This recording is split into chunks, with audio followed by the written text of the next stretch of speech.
Donc là, sur cette troisième intervention, donc on va passer du côté des études d'exécution.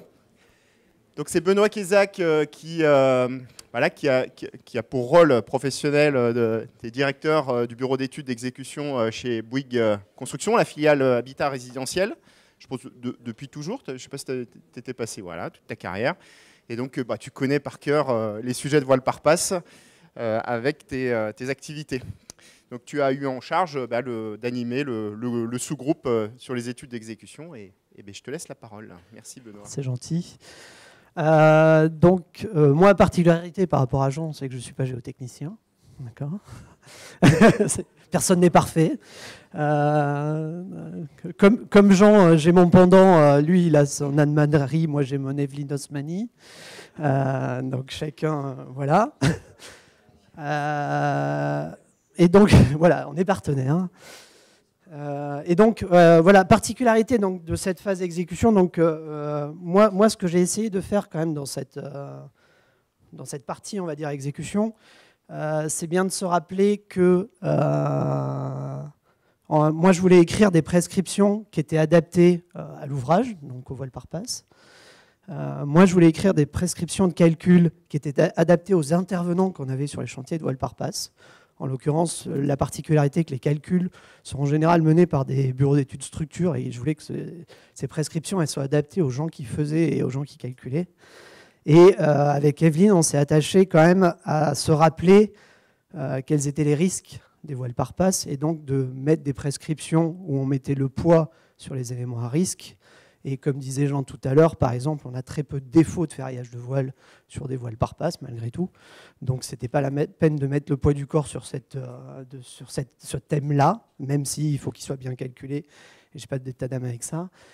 Mais donc, c'était plutôt l'idée d'être assez pragmatique dans cette phase de calcul d'exécution pour ne pas faire, alors, je sais pas, une usine à gaz, je ne sais pas trop quoi, calculatoire qui nous empêchait de faire cet ouvrage qui... Alors, moi, la particularité, c'est que malgré tout, sous certaines conditions et dans certains cas, j'y crois vraiment. Et je trouve qu'il y a des cas où le voile par passe, quand il est bien réalisé et qu'il est bien environné, est sûrement la meilleure solution qu'on a par rapport à des problématiques de chantier. Moi, j'en suis convaincu. J'en fais beaucoup et j'en ai fait beaucoup dans ma carrière. Et j'en fais un peu tous les jours. Donc l'important, c'était d'y croire et de faire quelque chose qui était adapté à l'environnement qu'on a aujourd'hui sur les trucs de voile par passe. Donc l'objectif de la phase d'exécution, on a essayé de la décrire là. Donc il y avait globalement 5 objectifs. Alors définir une méthodologie de suivi des déplacements. Donc ça, c'est le thème très important et cher on va dire à tous les géotechniciens. Donc c'est bien...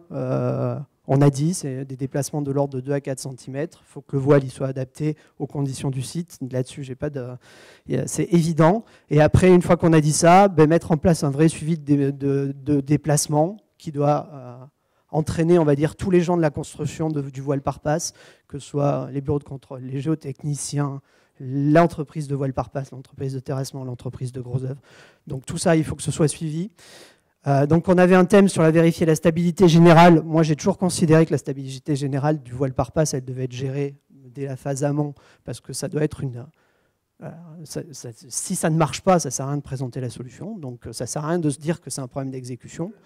Après, évidemment en exécution on l'adapte, parce que comme on fait pour chaque tronçon, comme on fait pour chaque cas, etc., peut-être qu'il y a des choses à adapter, mais globalement, pour moi ça c'est quelque chose qui part de l'amont, d'accord ? Et après, on avait 2 vérifications, on va dire. Vérifier l'équilibre vertical des voiles pour éviter que ces fameux voiles par passe se soulèvent. Et vérifier l'équilibre horizontal au sens large, donc dimensionner le voile, les semelles, les butons, les corbeaux, etc. Et élément très important, établir les plans d'exécution. D'accord ? Parce qu'on s'est rendu compte qu'il y avait quand même, quand on fouille un peu, finalement le rendu, qui est censé être le plan d'exécution de toute cette étude-là, était... je ne vais pas dire très aléatoire, en tout cas le niveau d'exigence du plan de rendu était très très disparate, donc c'était important aussi de mettre le doigt sur le fait que les plans doivent être, on va dire, bons en tout cas. Particularité malgré tout du voile par passe, c'est le nombre d'intervenants qu'il peut y avoir autour de cet objet-là, voile par passe.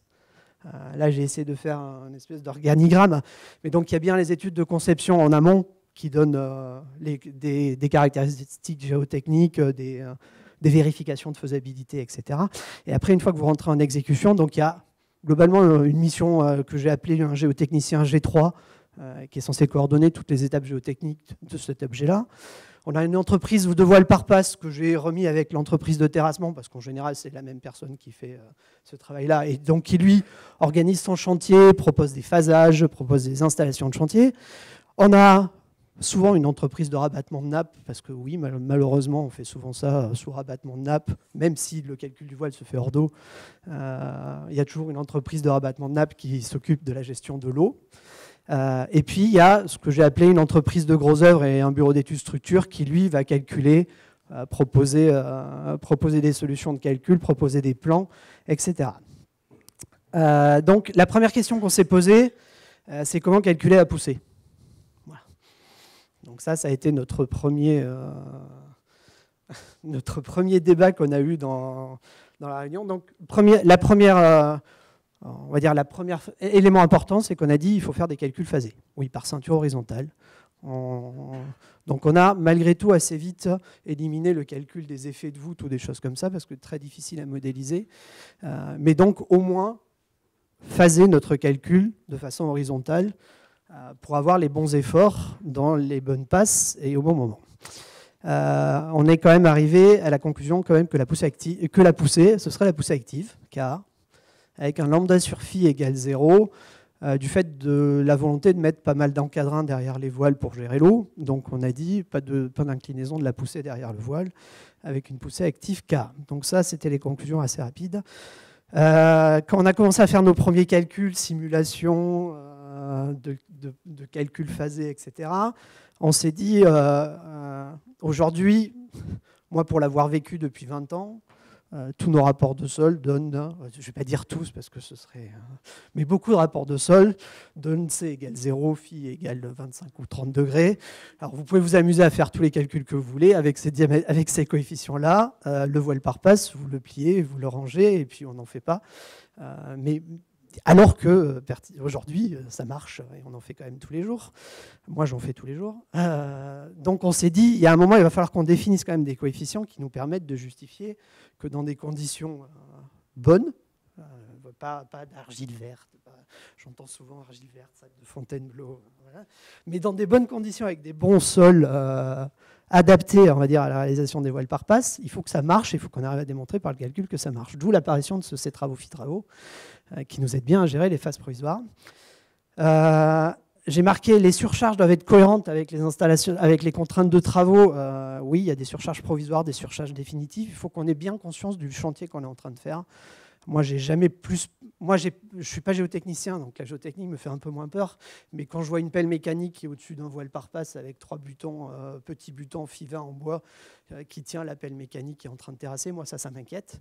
Donc, moi, je gère plutôt ces problématiques-là, on va dire, dans mes chantiers de tous les jours. Donc, c'est important quand même d'avoir une idée de l'installation de chantier, d'où on sort la rampe, comment on gère notre chantier, où est-ce qu'on met les installations, où est-ce qu'est le silo à béton, par exemple, qui pèse un peu de poids. Bon, voilà, donc c'est tout ça qui était important. Et puis après, dans le calcul, on est arrivé à la conclusion qu'il y avait quand même plusieurs façons de calculer, on va dire. On a défini ce que j'ai appelé des modèles géotechniques complexes phasés. Bon, c'est ce que vous maîtrisez tous, là, des logiciels Carea qui font des modèles phasés. Donc ça, c'est possible. Voilà. Et on a voulu quand même garder ce que font les bureaux d'études structure tous les jours, c'est-à-dire des modèles RDM simples, phasés, d'accord, mais qui ressemblent à des modèles RDM. Et donc après, ce qu'on a essayé de faire, c'est adapter ce calcul de poussée en fonction de la méthode. C'est-à-dire que là, on a défini les modèles géotechniques dans le cas d'une utilisation d'un modèle complexe phasé, donc type Carea. On a dit il y a 3 phases. Il y a les phases provisoires. Donc vous êtes en train de descendre vos passes. Donc sur ces phases provisoires, on applique un C-Travaux, Phi-Travaux, une surcharge de chantier Q-chantier. Ce qu'on a appelé la phase définitive chantier, donc c'est la phase de butonnage fond de fouille, d'accord, avec des butons voiles finis, où là on a encore défini un gamma, C-Travaux, Phi-Travaux, Q-chantier pour le calcul avec un diagramme triangulaire classique de poussée active. D'accord. Et une phase définitive avec des coefficients C', Φ', Q définitive, avec le même diagramme. Voilà. Sauf que ça, on l'intègre dans un module dans un logiciel phasé de calcul, d'accord, qui sort des éléments phasés. Donc ce qui était important, c'est qu'on s'est dit après, on voudrait le même. Comment on calculerait si on faisait des modèles phasés simples, RDM, basés sur des calculs de structure RDM standard. Et donc, quand on a fait nos simulations et qu'on a comparé les résultats, on s'est rendu compte qu'on avait des défauts, on va dire on avait moins de charge dans les butons supérieurs quand on faisait des calculs RDM simples avec le même diagramme triangulaire. Et donc, ça nous embêtait parce que c'est un des ouvrages, finalement, qu'on a jugé à risque, c'est les butons et les corbeaux. Donc, on s'est dit, c'est pas possible qu'on ait moins d'efforts dans les butons supérieurs. Donc, ce qu'on a fait, c'est que pour le calcul des butons et des corbeaux et des semelles, on a défini un diagramme avec un palier horizontal sur la hauteur H sur 2, qui correspond au maximum de la valeur dans cette hauteur H sur 2, qu'on a mis linéaire sur toute la hauteur, sur la moitié de la hauteur de la paroi, pour avoir cette surcharge, en fait, qui correspond au fait que les butons supérieurs, pendant les phases provisoires, soient plus surchargés qu'à la phase définitive, où il est presque, généralement, on va dire, presque en l'air. Donc ça a été un choix qui a été fait donc, sur les modèles RDM phasés. Alors on a fait un détail, on s'est posé la question aussi de savoir si on était en multicouche, quelle valeur on prenait. Donc on a dit qu'on prenait le maximum de la valeur de poussée sur la hauteur H sur 2 sur ces notions de multicouche. Donc ça a été la première gros travail, c'était d'arriver à se mettre d'accord sur ce qu'était la poussée sur ces voiles-là. Deuxième travail, c'était la vérification de la stabilité verticale. Alors là c'est pareil, si on commence à prendre C égale 0, phi 30 degrés, tous les calculs de stabilité au soulèvement du voile, ça dégénère, on va dire. Donc, le risque de ces éléments-là, ça reste les butons très verticaux. Donc on a dit, on est arrivé à la conclusion quand même, malgré tout, que si les butons ils étaient aux alentours de 45 degrés, on n'a jamais vu un voile se soulever. Moi, perso, j'en ai jamais vu. Ça ne se passe pas. Okay. En particularité, c'est qu'on met des encadrins un peu derrière, donc cette surface de glissement, elle devient de plus en plus glissante, on va dire, donc il peut y avoir le problème. Mais il n'y a pas de défaut de ces voiles-là au soulèvement. Alors, Vivien nous l'a confirmé, il n'y a pas de défaut de ce côté-là. Donc on est arrivé à la conclusion que si on est dans l'ordre de 40-45 degrés, il n'y a pas de problème de soulèvement, donc il n'est pas à vérifier. Par contre, si on veut adapter des méthodologies avec des butons très raides, etc., c'est une vérification qu'il faut faire et on a donné les clés de vérification de cet élément-là, en sachant que voilà, la particularité, c'est qu'on prend lambda sur phi à 2/3 pour pouvoir arriver à le justifier, parce que sinon c'est injustifiable, et qu'on fait juste un rapport de résistance-sollicitation à 1 sans coefficient de sécurité, parce que le risque n'est pas avéré, on va dire. Après, on a eu un grand débat sur la bêche. Donc comme c'est bien décrit quand même dans la NFP, il y a peu de bêche sur un voile par passe, on va dire. Il y a peu d'appui de pied sur un voile par passe. On est quand même arrivé à la conclusion que la réalisation de la bêche, elle est recommandée. Donc il faut en faire une. C'est mieux d'en faire une. Et moi, j'ai essayé de tenir bon, on va dire, pour dire que si on fait une bêche, autant qu'elle serve quand même dans le calcul, parce que pour moi, c'est un élément sécuritaire, et que même si on ne prend pas la totalité d'un appui en tant que bêche, il faut qu'elle ait un effet positif dans le calcul du voile par passe. Alors pourquoi ? Parce que soit on se retrouve dans le cas à gauche, où la bêche n'existe pas et donc on a une espèce de moment positif côté là. Donc en termes de ferraillage, effort dans les butons, effort dans les bandes noyées, effort dans les corbeaux, ça a des effets très très importants et on arrive des fois à la limite de ce qu'on sait mettre comme ferraille dans un voile par passe, ce qui à mon sens est très dangereux. Voilà. Et ce que je ne voulais pas, c'est que on en arrive à la conclusion que comme la bêche, finalement, on prend la hauteur de calcul contre les bêches, donc ça fait plus de poussée. Si on considère que ce n'est pas du tout un appui de pied, il peut y avoir une tendance naturelle à l'enlever. Et moi, je pense que personnellement, pour éviter les glissements en pied de voile, qui, pour le coup, arrivent et c'est un vrai problème de risque, la bêche est importante à être réalisée. Donc, quitte à la garder, autant la faire correctement et la prendre dans le calcul. Donc, on a défini ce qu'on a appelé 2 bêches. Ce qu'on appelle la bêche sans butée, donc pas d'appui de pied du tout, qui correspond aujourd'hui sur chantier à des bêches coffrées. Vous terrassez le sol, vous venez mettre un coffrage, vous coulez une bêche en béton, il n'y a aucune raison qu'elle serve d'appui de pied. Et puis après, on a défini quelles sont les règles du jeu pour pouvoir faire des bêches, on va dire, avec butée. Alors, ce n'est pas une butée à 100%, voilà. Mais ça reste des bêches coulées pleine fouille avec une méthodologie qu'on a décrite dans le document et un coefficient de sécurité à prendre. C'est pareil, si vous ne prenez pas un peu de ces travaux, FI-travaux dans ce calcul de bêche-là, autant vous dire que vous avez une valeur tellement nulle que ça ne sert pas à grand-chose. Donc, moi, je préfère qu'on se mette, avec les géotechniciens avec lesquels je travaille, je préfère qu'on se mette un peu mal sur les coefficients de calcul, mais qu'on fasse cette bêche correctement et qu'elle serve réellement d'élément de sécurité au wall par passe. Voilà, c'était ça qui était important. Le thème suivant qu'il a fallu qu'on regarde en termes de calcul, c'est comment calculer une semelle de buton. Alors, ce n'est pas inhérent au wall par passe, hein, ça, pour le coup. Hein. J'entends les glissements de semelles dans les voiles par passe sur des argivettes, mais si vous faites un autre type de paroi, vous avez aussi un problème de glissement de semelles. Bon, voilà, donc ça revient à peu près au même. Il y a des problèmes inhérents à ça. Donc on a essayé de trouver une solution pour calculer ce fameux taux de travail de semelles de buton. Alors j'arrive tout de suite à la conclusion. On trouve I bêta égale 0,5 dans un certain nombre de cas pour des semelles à 45 degrés. Ce qu'on a réussi à démontrer grâce à... Kawan, j'ai toujours un peu de mal. Voilà. Donc l'idée, c'est que ça reste quand même que ces semelles, elles soient au plus proche de 45 degrés. Autant on évitait les butons trop verticaux pour éviter des soulèvements de voile, autant il faut éviter les semelles très horizontales pour éviter les glissements. Donc se rapprocher à tout prix de ce fameux 45 degrés dans les semelles de buton, mais qui est à mon sens un standard pour les gens qui font du voile par passe. Toujours avoir ces fameux butons, ou en tout cas les efforts dans les butons qui sont perpendiculaires à ces semelles et pas avoir des écarts de charge sur ces semelles-là. Et donc ce qui était important aussi, c'est que dans le calcul de la portance des semelles, on l'a mené à l'ELU. Moi, partir pour calculer une semelle de buton, qui est un ouvrage provisoire, partir d'un taux de travail qui a été défini par exemple pour un bâtiment, je pense qu'il y a un lien évident entre les deux, mais ça ne doit pas être le même type de calcul, puisque ça reste un ouvrage provisoire qui peut se déformer. D'ailleurs, on l'a démontré, le voile se déforme. Donc, on n'a pas tout à fait les mêmes contraintes que sur une semelle de bâtiment. Voilà. Après, les calculs un peu plus standards et qui sont faits en général par les entreprises de voile par passe, calcul des butons. Donc, ce qui était important de rappeler, c'est que la charge dans les butons elle est donnée par le bureau d'études structure, et après le dimensionnement est réalisé par l'entreprise de voile par passe.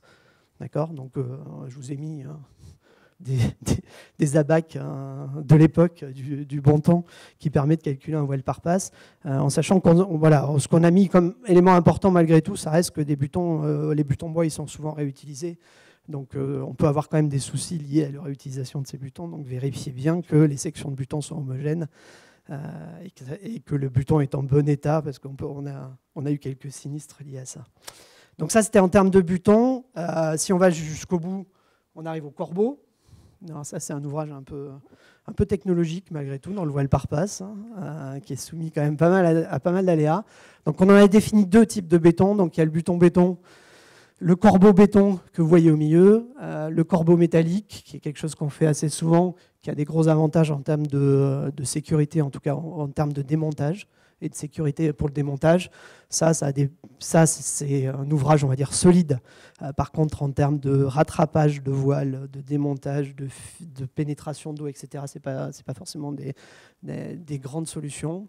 Ce qui est important quand même, malgré tous ces trucs-là, alors je sais que Jean a dit tout à l'heure, on ne sait pas trop rattraper un voile par passe, mais ce qui est important malgré tout, c'est que les butons ils soient libres en tête des corbeaux pour pouvoir les recharger. La solution de recharge au coin que vous voyez là, où de temps en temps, quand le voile il se déplace, ou quand on voit qu'il y a quelques butons, où on sent qu'il y a de la charge qui n'arrive plus dessus, on revient mettre un coup de marteau sur ces coins-là pour pouvoir recharger le voile. Et c'est ça qui sert de sécurité au voile par passe. Donc il y a une surveillance à faire, et c'est ça qui doit aider. Donc sur certains chantiers, les butons sont coulés dans le béton. Donc là, vous êtes foutu. Là, pour le coup, si ça bouge, il faut remblayer. D'accord ? Là, si vous avez quelques mouvements millimétriques, vous avez toujours moyen de recharger le voile. Donc c'est ça qui est important aujourd'hui. Et ce qu'on a proscrit aujourd'hui, c'est la solution en haut à droite, qu'on voit malheureusement un peu trop souvent sur nos chantiers. La solution de cigare. Voilà, moi, c'est un peu épidermique pour moi, cette solution-là, parce que je pense que là, pour le coup, on prend un risque. D'accord, d'arrachement des barres, de rotation des barres. Donc là, on est en risque, donc c'est une mauvaise idée. Donc on l'a supprimé. Et une fois qu'on a fait tout ça, eh ben, on calcule le voile et le ferraillage. Alors je ne vais pas dire que c'est anecdotique, mais pour un bureau d'études de structure, finalement, ça l'est assez. Donc j'ai mis calcul selon Recode 2. Alors oui, il peut y avoir aussi des calculs selon le DTU quand il y a une nappe définitive. Parce qu'il n'y a pas de nappe provisoire, il faut quand même l'avoir en tête. Quand il y a une nappe définitive, on peut faire un calcul au cuvelage. Les bandes noyées et les corbeaux sont dimensionnés avec les C-travaux, FI-travaux, parce que c'est des ouvrages provisoires. Et on a essayé de limiter tout ce qui est diamètre à du FI-14, parce qu'on se rend compte sur le chantier on détord des barres pour faire des reprises de base. Donc si on se retrouve avec du HA20, HA25, on sent bien que sur le chantier, c'est infaisable. Donc il faut quand même rester proche de ce qu'on fait tous les jours. D'où le fait que la poussée, elle doit être pas loin de limitée de 20 tonnes, parce qu'au bout d'un moment, même en termes de ferraillage, vous n'y arriverez pas. D'accord. Et après, on a donné quelques contraintes pour pouvoir faire des plans. Donc bien indiquer les armatures de reprise de passe. Parce qu'un plan, c'est une coupe. Quand vous gérez des reprises de passe à droite et à gauche, il faut bien que le sous-traitant il sache ce qu'il doit faire. En plus de ça, on a remarqué que c'est là où il y avait des fuites ou des problèmes. Donc c'est vraiment sur ces zones-là où il faut qu'on soit attentif et qu'on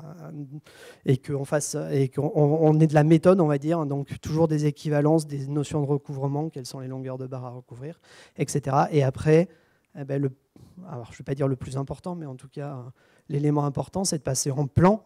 D'accord. Et donc là, passage en plan, donc là c'est important. Aujourd'hui, je vous ai dit au début, là, on a malgré tout une hétérogénéité dans la sortie des plans sur ces ouvrages-là. Voilà, c'est dommage, mais c'est comme ça. Donc on a essayé de mettre les informations essentielles qu'il doit y avoir sur ce plan et obligatoires.